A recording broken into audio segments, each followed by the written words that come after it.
Les voitures chinoises sont bon marché, dangereuses, de véritables pièges mortels. C'est pour ça qu'elles sont interdites aux États-Unis. C'est ce qu'on vous a dit. Mais ce n'est pas toute la vérité.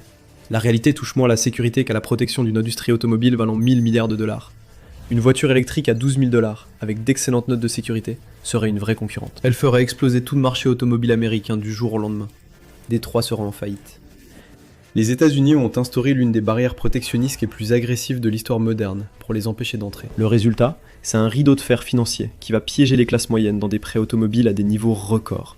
En moyenne, 767 dollars par mois pour les 6 prochaines années. Et ce n'est même pas le pire. Pendant que les familles américaines s'inquiètent pour financer leur SUV, l'industrie automobile prépare quelque chose de plus grave. Une attaque façon Pearl Harbor numérique, où chaque voiture sur l'autoroute s'immobilise soudainement. Le birage de foyer américain est devenu une scène de crime financier. Le prix moyen d'une voiture neuve a dépassé la barre des 50 000 dollars. Si vous voulez un pick-up ou un SUV, vous devez souvent payer bien plus que cela. Le Ford F-150 Raptor peut coûter environ 80 000 dollars. Un Chevrolet Suburban High Country 2026 entièrement équipé peut dépasser les 100 000 dollars. Même les véhicules familiaux plus courants affichent des prix allant de 40 000 à 60 000 dollars. Et cela avant même de prendre en compte le financement. Parce que la grande majorité des gens ne peuvent pas se permettre d'acheter une voiture neuve comptant. À la place, ils choisissent de la payer par des prêts ou des contrats de leasing. Ces options de financement incluent des taux d'intérêt, ce qui peut fortement augmenter le prix total de votre voiture. À la fin de 2025, le paiement moyen pour une voiture neuve a atteint la somme stupéfiante de 767 dollars par mois. Beaucoup d'acheteurs allongent la durée de leur prêt et de leur contrat de location aussi longtemps qu'ils le peuvent, parfois jusqu'à 72, 84, voire même 96 mois. Tout cela pour garder des mensualités à peu près abordables. 96 mois, c'est 8 ans. Cela signifie que certains Américains financent leur véhicule pendant presque une décennie entière, parce qu'ils n'ont pas d'autre choix. Dans certains cas, les plans de financement automobile durent littéralement plus longtemps que les mariages. Ce sont les jeunes générations qui sont les plus durement touchées. Les statistiques montrent que les conducteurs de la génération Z, âgés de 18 à 28 ans, ont atteint un taux de défaut sur les prêts automobiles de 7,5%. C'est nettement plus élevé que la moyenne nationale de 5,1%. C'est le niveau de détresse des emprunteurs le plus élevé observé depuis plus de 10 ans. Pour vous donner une idée de l'ampleur de la situation, prenez chaque voiture en défaut de paiement, actuellement en voie de saisie ou déjà en défaut, garez-les pare-choc contre pare-choc, et vous auriez une ligne ininterrompue d'acier allant de New York à Los Angeles. Les effets de cela se feront sentir pendant des décennies. Des millions de jeunes Américains sont contraints de voir leur code de crédit chuter et leur avenir financier s'effondrer, avant même d'entrer dans le monde professionnel. La raison pour laquelle tant de personnes se retrouvent liées à ces prêts automobiles sur plusieurs années, pour des véhicules qu'elles peuvent à peine se permettre, c'est parce qu'on ne leur a pas donné d'autre option. On leur a fait croire qu'il n'existait aucune autre option. Mais il y en a une. L'alternative se trouve de l'autre côté du monde. En Chine, l'industrie automobile ressemble presque à un univers parallèle, comparé à son homologue américaine. Leurs véhicules, des véhicules électriques pour être précis, sont disponibles à des prix incroyablement bas. En 2023, l'une des principales marques automobiles chinoises, BYD, a lancé la Seagull, une citadine électrique vendue à moins de 10 000 dollars sur le marché intérieur et disponible pour environ 20 000 dollars sur des marchés internationaux, comme le Mexique ou l'Europe. Ce n'est pas un véhicule dépouillé ou basique. C'est une voiture moderne et sophistiquée, dotée de temps de recharge rapide, de systèmes de sécurité éprouvés et d'une autonomie pouvant atteindre 400 km. Et vous pourriez acheter 5 de ces voitures pour le même prix qu'il vous faudrait dépenser pour un seul SUV américain moyen. Même avec les coûts des tarifs douaniers, de l'expédition et des marges des concessionnaires, les prix internationaux restent bien inférieurs à ceux des États-Unis. Alors pourquoi n'est-elle pas disponible ? Le gouvernement américain affirme que les véhicules électriques modernes diffèrent beaucoup des voitures classiques, n'étant pas seulement faits de moteurs, freins et transmissions. Ils disposent de dispositifs électroniques avancés comme caméras, capteurs, microphones et télématiques. Ce sont des smartphones sur roues, ce qui inquiète le gouvernement américain. Ils estiment que la connectivité à distance pourrait permettre à la Chine ou à d'autres acteurs étrangers d'espionner les Américains ou de perturber l'infrastructure nationale. Le gouvernement envisage un futur où Pékin pourrait actionner une sorte de coupe-circuit pour arrêter instantanément des millions de véhicules sur les routes américaines. Les consommateurs américains sont accablés de dettes et doivent acheter des véhicules qui vident leur compte pendant des années. Pendant ce temps, l'alternative bien plus abordable est vue par Washington comme une arme de guerre terrifiante. Comment en est-on arrivé là ? Comment un produit de consommation destiné au trajet quotidien est-il devenu une menace pour la sécurité nationale? En 2024, le gouvernement des États-Unis a imposé un tarif douanier ahurissant de 100% sur les véhicules électriques chinois. 100%. C'était en blocus économique total, doublant spectaculairement le prix de ces voitures pour les acheteurs américains. L'objectif était évident, rendre les véhicules électriques chinois immédiatement non viables sur le marché américain. Parce que si l'une de ces voitures coûte normalement environ 20 000 $, et que ce tarif de 100% ajoute 10 000 $ à son prix de gros, l'étiquette de prix devient 30 000 $. Soudain, une voiture auparavant abordable et attrayante devient inaccessible pour certains. Autrement dit, elle est vouée à l'échec. Pendant ce temps, les marques américaines continuent de monopoliser le marché. Imaginez, entrer dans votre épicerie locale et voir que le prix d'une miche de pain a soudainement augmenté de 50%. Et imaginez que le gouvernement dise qu'il a imposé cette hausse de prix pour protéger votre boulangerie locale, qui vend la miche 15 $. C'est en fait ce qui s'est passé ici. La rapidité et l'intensité de cette décision montrent combien Washington redoute ces voitures chinoises bon marché, car il est rare d'imposer des droits de douane aussi élevés en politique commerciale. Des droits de douane de 100% sont habituellement des mesures extrêmes, réservées aux urgences. Mais pour Washington, il s'agissait bien d'une urgence. Le gouvernement estime qu'autoriser ces voitures bon marché nuirait au marché. Son argumentation reposait sur l'idée que la Chine offrait d'importantes subventions et soutien étatique aux entreprises automobiles, ce qui est en partie vrai. Pékin a fortement subventionné son industrie des véhicules électriques, investissant massivement pendant des années pour développer l'infrastructure nécessaire à cette révolution. Cela incluait des usines de batteries et des systèmes de recharge à l'échelle industrielle. Mais Washington a passé ce point sous silence. Les États-Unis subventionnent également massivement leur industrie automobile.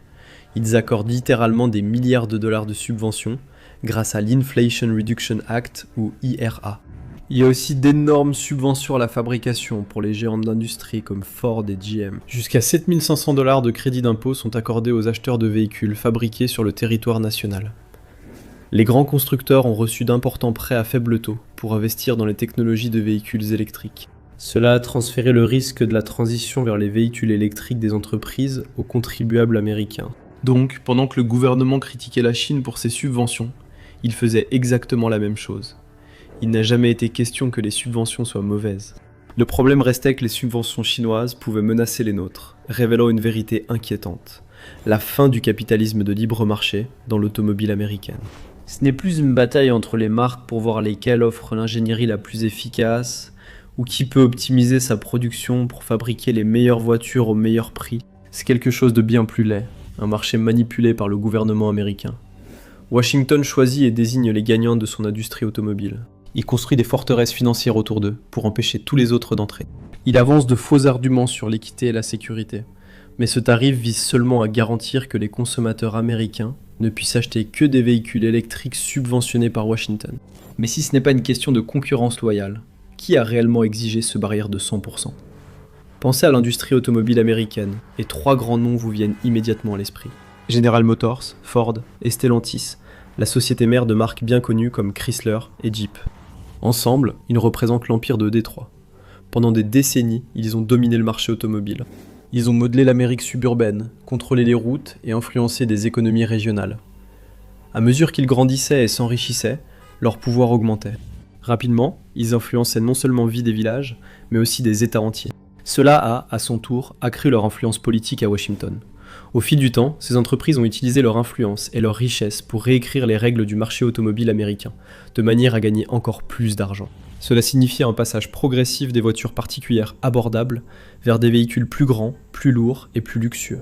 Cela s'est produit lentement, mais au fil des années, certains types de voitures ont commencé à disparaître des routes du pays. Les petites berlines, compactes à haillons et autres véhicules d'entrée de gamme, courant ailleurs, ont disparu. Voici une question. Si 2 personnes investissent la même somme, pourquoi l'une réussit-elle souvent mieux? Ce n'est pas une question de chance. Tout commence par 2 mythes, auxquels des millions d'investisseurs croient encore. Démystifions-les avec le sponsor d'aujourd'hui, Mintos. Mythe numéro 1. Les actions sont le seul moyen de faire croître régulièrement votre épargne. Eh bien, les actions sont volatiles. Le S&P 500 américain connaît de fortes baisses chaque année.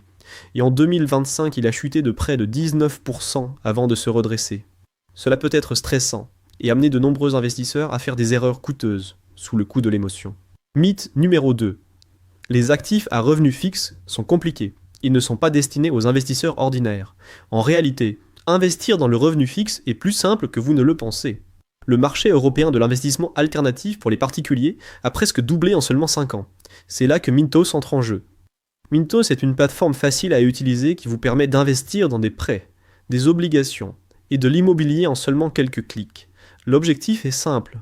Gagnez un revenu régulier sans dépendre des hauts et des bas du marché boursier et répartissez les risques. Les prêts sur Mintos ont offert un rendement net annuel moyen de 8,8% depuis 2015, ce qui est supérieur à un compte d'épargne. Mintos a été fondé en 2014 et compte plus de 700 000 investisseurs à travers l'Europe, gérant plus de 800 millions d'euros d'actifs pour les investisseurs. Investissez dès 50 € avec une gestion automatisée ou gardez le contrôle total. Pour recevoir un bonus de bienvenue exclusif, scannez le code QR ou cliquez sur le lien dans la description. Voilà, c'est fait. 2 mythes sur l'investissement ont été démystifiés. Investissez dès aujourd'hui avec Mintos. 3 grands constructeurs se sont tournés vers des véhicules plus grands, avec des marges bénéficiaires plus importantes. Du point de vue de leurs résultats financiers, ce changement avait beaucoup de sens. Ford et d'autres entreprises gagnent bien plus en vendant des grands pick-up et SUV haut de gamme qu'en commercialisant des compacts familiales. En misant sur ces véhicules à forte marge et en supprimant les alternatives plus petites, ils ont réduit les options pour les acheteurs, atteignant enfin leur objectif rêvé. Tout le monde devait acheter une voiture à 50 000 $ s'il voulait aller du point A au point B. Mais tout ce modèle, et même la survie des 3 grands constructeurs, dépendait du fait qu'aucun concurrent moins cher ne puisse entrer sur le marché. Il ne pouvait y avoir aucune autre option abordable pour le public américain. Puis sont arrivés les fabricants chinois de véhicules électriques, proposant des voitures comme la Seagull, le tout pour environ 12 000 $. L'industrie automobile américaine ne pouvait pas rivaliser. Les 3 grands ont donc utilisé leur influence accumulée à Washington pour empêcher cela. Ils ont utilisé toutes les armes à leur disposition et toutes les astuces de leur répertoire pour préserver le statu quo. Finalement, il s'est agi de verser d'importantes sommes dans le lobbying auprès de sous-comités du Sénat et de décideurs de l'exécutif. Leur objectif était clair, tenir la Chine à l'écart. Ils ont ainsi présenté les véhicules électriques chinois comme un défi économique et une invasion industrielle contre laquelle l'Amérique devait se défendre.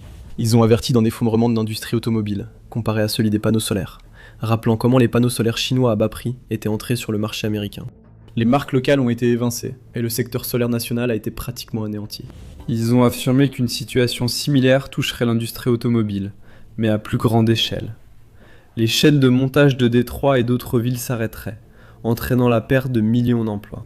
Mais Détroit ne pouvait pas simplement dire « Nous ne voulons pas de ces voitures chinoises bon marché, car nous ne pouvons pas rivaliser ». Ils avaient besoin d'un argument plus concret et convaincant, capable de toucher le public. Ils l'ont trouvé. Interroger l'Américain moyen sur les voitures chinoises, beaucoup mentionneraient sans doute la sécurité. Ils pourraient évoquer que les entreprises chinoises négligent la qualité, parler des batteries dangereuses susceptibles d'exploser, ou du manque de tests de sécurité. Certains qualifieraient même les voitures chinoises de pièges mortels. Ces stéréotypes sont profondément ancrés dans les médias américains et dans la perception plus large du public à l'égard de l'industrie automobile de Pékin. Et il y a une raison à cela, mais ce n'est pas celle qu'on vous a fait croire. Bien sûr, il y a eu des échecs catastrophiques au début, comme des crash tests à 0 étoile et des effondrements d'habitacles en 2005. Mais c'est aussi le résultat d'années de propagande et de campagnes de lavage de cerveau financées par les géants automobiles de Détroit. Pendant des années, Ford, GM et d'autres ont promu l'idée que les voitures chinoises étaient dangereuses, un récit très utile pour eux. La peur est puissante. Si les gens craignaient les véhicules chinois, ils n'en voudraient pas. Ils seraient aussi prêts à payer beaucoup plus cher pour des voitures portant une étiquette fabriquée aux États-Unis à l'arrière. Ces 20 à 30 000 $ supplémentaires étaient le prix à payer pour protéger leur famille. Soudain, des entreprises comme Ford paraissaient nobles et honorables. Elles redoublaient d'efforts pour protéger conducteurs et passagers.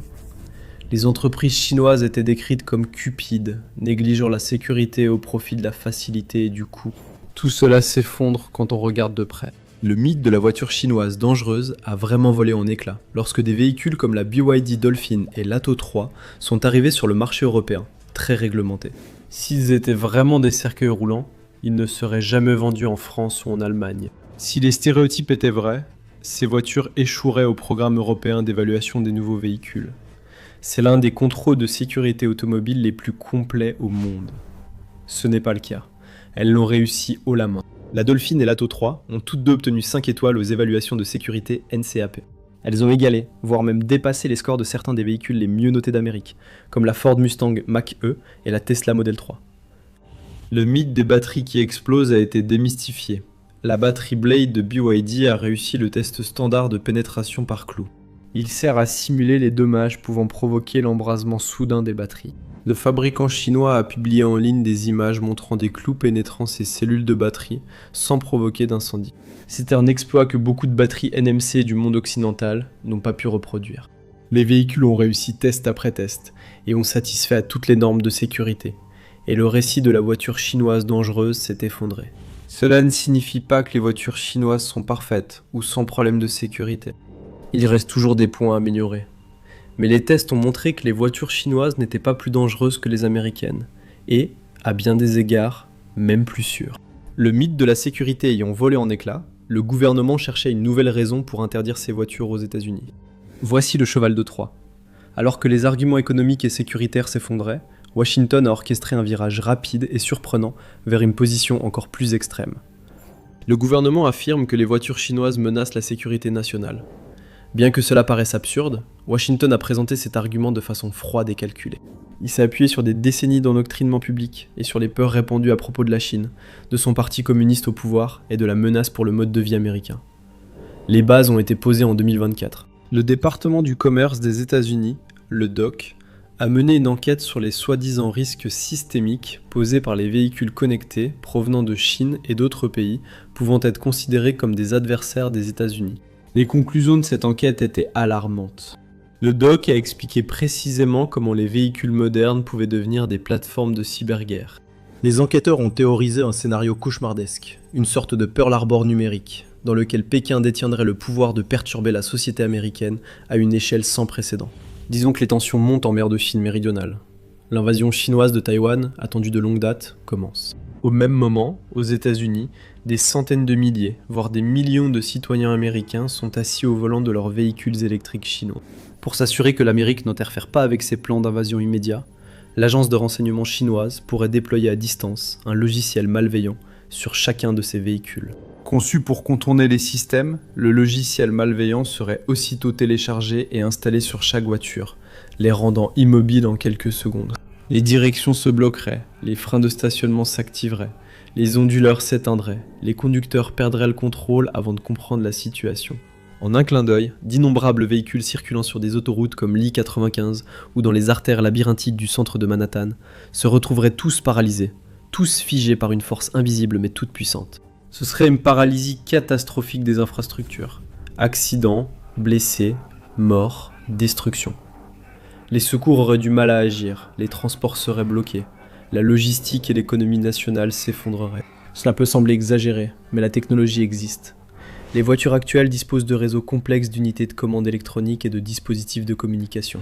Elles peuvent collecter et partager de nombreuses données. À chaque instant, elles utilisent des logiciels pour gérer toutes les fonctions essentielles, de l'assistance à la direction à la distribution de puissance. Au final, les marques qui fabriquent ces voitures contrôlent leur fonctionnement et peuvent déployer des mises à jour majeures du micro-logiciel. Donc ce n'est pas si absurde d'imaginer comment ce genre de pouvoir pourrait être utilisé de manière dangereuse ou destructrice. Et une fois que cette idée est lancée, Washington a la justification dont il a besoin pour interdire efficacement ces véhicules.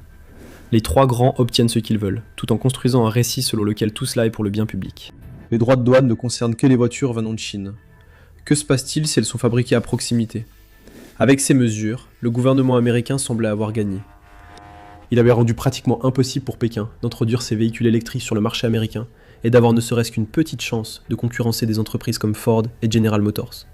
Du moins, c'est ce qu'on croyait. Mais la Chine n'allait pas céder si vite. Les stratèges de Pékin ont vite trouvé une faille. Ils ont compris que les droits de douane de 100% dépendaient de règles strictes sur le pays d'origine de fabrication et des principaux composants. Assembler des voitures au Mexique n'évitait les taxes que si assez de pièces étaient produites localement, et non en évitant seulement les ports chinois. S'ils peuvent fabriquer et exporter ces produits depuis un lieu plus proche du consommateur américain, ces droits de douane seraient alors annulés. Les grandes marques chinoises comme BYD et MG se sont tournées vers le sud, vers le Mexique, et ont rapidement mis leurs plans à exécution. Ils ont signé des accords fonciers et lancé la construction de nouvelles usines automobiles de plusieurs milliards de dollars près de la frontière américaine au Mexique. Commercialement, c'était un coup de génie. Le Mexique est déjà un grand centre automobile, avec une main-d'œuvre abordable et une solide expérience d'exportation vers les États-Unis. Juridiquement, cette décision avait aussi beaucoup de sens. C'était une manœuvre calculée de la part de la Chine pour contourner l'architecture juridique de l'accord États-Unis-Mexique-Canada, ou AEUMC, le successeur moderne de l'ALENA. Selon les dispositions prévues dans l'AEUMC, tout automobile fabriqué dans l'une des 3 nations signataires peut franchir les frontières des autres nations sans droit de douane, mais elle doit respecter certaines règles et exigences. Chaque véhicule doit provenir, pour au moins 75% de ses composants et de sa valeur structurelle, de la main-d'œuvre et des matériaux nord-américains. En installant son usine au Mexique, utilisant de l'acier local et des ouvriers mexicains, Pékin pensait pouvoir facilement respecter la limite des 75%. Les voitures, d'importation chinoise, sont devenues nord-américaines, comme si la Chine avait trouvé une porte dérobée vers le marché américain.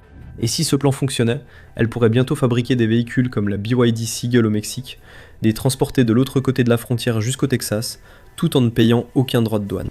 Encore une fois, les États-Unis étaient désespérés d'empêcher cela. Une agitation fébrile s'est emparée des bureaux du représentant américain au commerce, ou USTR. Les diplomates de Washington ont contacté leurs homologues mexicains, affirmant que l'entrée de ces chevaux de Troie chinois sur leur territoire violerait directement l'esprit de la CEM. Ils ont même menacé de prendre des mesures agressives en réponse. Cela incluait la possible invocation de la clause crépusculaire de la CEM, ce qui pourrait entraîner la dissolution complète de l'accord. Cela aurait des conséquences désastreuses pour l'économie mexicaine. Le Mexique a cédé. Le gouvernement a commencé à retirer certains des avantages qu'il avait précédemment offerts aux entreprises automobiles chinoises. Soudainement, il est devenu plus difficile et plus compliqué pour elles d'installer leurs usines dans le pays. Certaines entreprises ont annoncé mettre en pause leurs projets au Mexique, tandis que d'autres ont continué à s'étendre. L'avenir est de plus en plus incertain, et il est probable que d'autres usines automobiles chinoises s'installent au Mexique.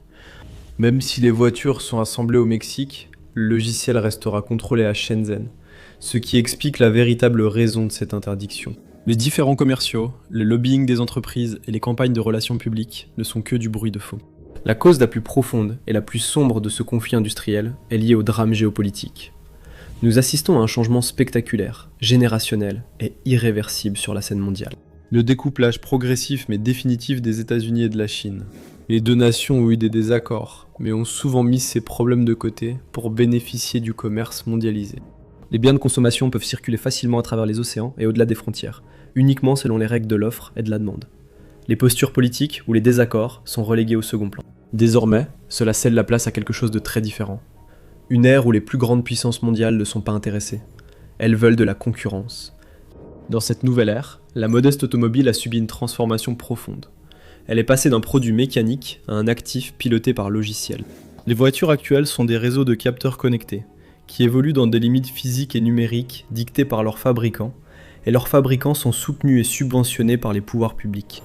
Celui qui contrôle les logiciels et les systèmes d'exploitation de ces véhicules détient finalement un pouvoir considérable sur leurs utilisateurs. Cela révèle une vérité effrayante. Les constructeurs automobiles actuels, qu'ils soient américains, chinois ou européens, peuvent désactiver à distance des véhicules dans le monde entier, avec d'importantes conséquences. Supposons qu'un client cesse de payer son leasing, ou que sa voiture soit signalée comme volée. L'entreprise qui en est responsable peut simplement envoyer une commande à des centaines, voire des milliers de kilomètres de distance, et arrêter le véhicule instantanément. En un clic, ou une pression sur l'écran, ces entreprises peuvent transformer des véhicules de 50 000 $ en blocs immobiles de plastique et de métal. L'infrastructure existe déjà. Elle est intégrée à chaque nouveau véhicule électrique qui sort des chaînes de montage. Voilà la véritable menace qui pèse sur l'Amérique.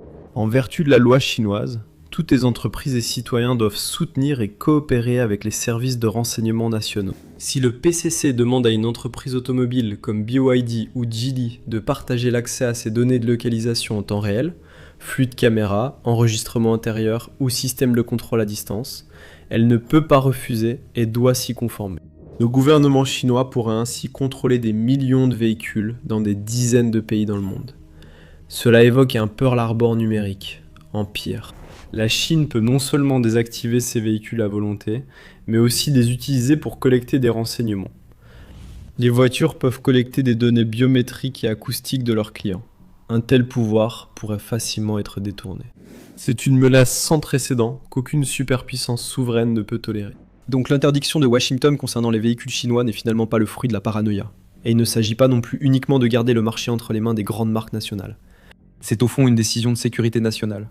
Il s'agit pour les États-Unis de fermer les portes face à une menace potentiellement existentielle. Et jusqu'à présent, cela a réussi. Mais à quel prix ? Car en bloquant ces véhicules, nous avons peut-être saboté notre propre avenir par la même occasion.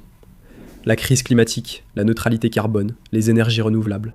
Depuis des années, le public américain entend sans cesse ces termes répétés par les politiciens et décideurs. On leur a expliqué les dangers du réchauffement climatique et l'importance d'abandonner les combustibles fossiles. Pourtant, au plus haut niveau, dans les couloirs même du pouvoir, la machine politique américaine a fonctionné de manière ouvertement hypocrite et contradictoire. Ils disent une chose, mais font exactement le contraire.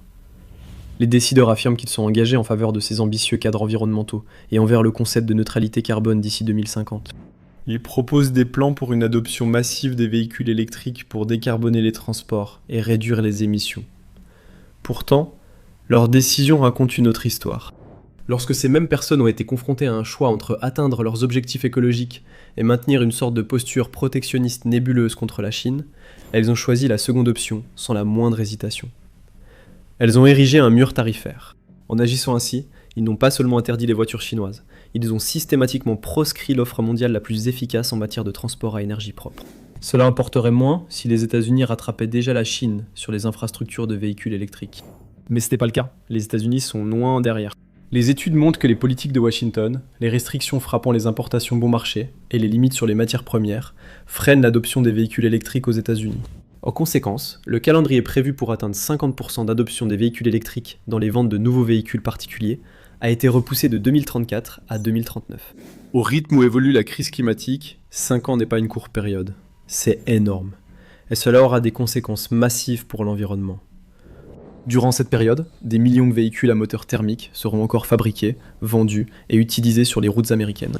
Ils brûleront des milliards de gallons de combustible fossile et rejetteront des tonnes de dioxyde de carbone et de polluants dans l'atmosphère. L'hypocrisie est flagrante. L'État affirme vouloir sauver la planète, mais il a rendu impossible pour les citoyens d'acheter les véhicules abordables nécessaires pour y parvenir, simplement parce qu'ils viennent de Chine. Si les voitures chinoises étaient autorisées, les gens les achèteraient, ce qui serait meilleur pour la planète. Les gens doivent choisir entre des SUV classiques ou des véhicules électriques américains plus chers. Ils n'ont pas le luxe financier de se permettre ces modèles coûteux, donc les effets négatifs des voitures thermiques continuent de se perpétuer. En interdisant la voiture électrique à 12 000 $, le gouvernement américain a fait de la transition écologique un luxe au lieu d'un mouvement de masse. C'est réservé à la classe moyenne supérieure. On demande aux consommateurs américains moyens d'agir, tout en lui refusant cette chance à cause des prix. Ils doivent rester sur la touche et regarder le monde brûler, devenant les victimes d'une guerre qu'ils n'ont jamais voulu. Les États-Unis ont fait un choix définitif qui résonnera pendant des années. Washington avait l'opportunité de lancer une révolution verte abordable, qui aurait uni l'économie mondiale. Ils ont préféré fermer les portes, verrouiller les accès et construire une économie forteresse, coûteuse et endettée. L'ère de la voiture américaine abordable est terminée. Elle a été liquidée morceau par morceau. À sa place se trouve un nouveau système, avec un prix plancher de 25 000 $ manipulé pour maintenir l'américain moyen coincé dans des cycles sans fin de prêts à taux d'intérêt élevés, encore et encore. Un nouveau rideau de fer est tombé sur le paysage industriel mondial. Pourtant, contrairement à la barrière politique du XXe siècle, le nouveau rideau est fait de matériaux très différents, comme des droits de douane de 100%. Les tarifs douaniers protégeaient jadis les monopoles. Aujourd'hui, les restrictions commerciales sont des armes géopolitiques freinant l'intégration mondiale de la production et des chaînes d'approvisionnement, et des dispositifs de désactivation logicielle intégrés aux produits du quotidien, permettant au gouvernement de s'en servir comme instrument politique. Derrière tout cela, il y a vous, consommateurs américains.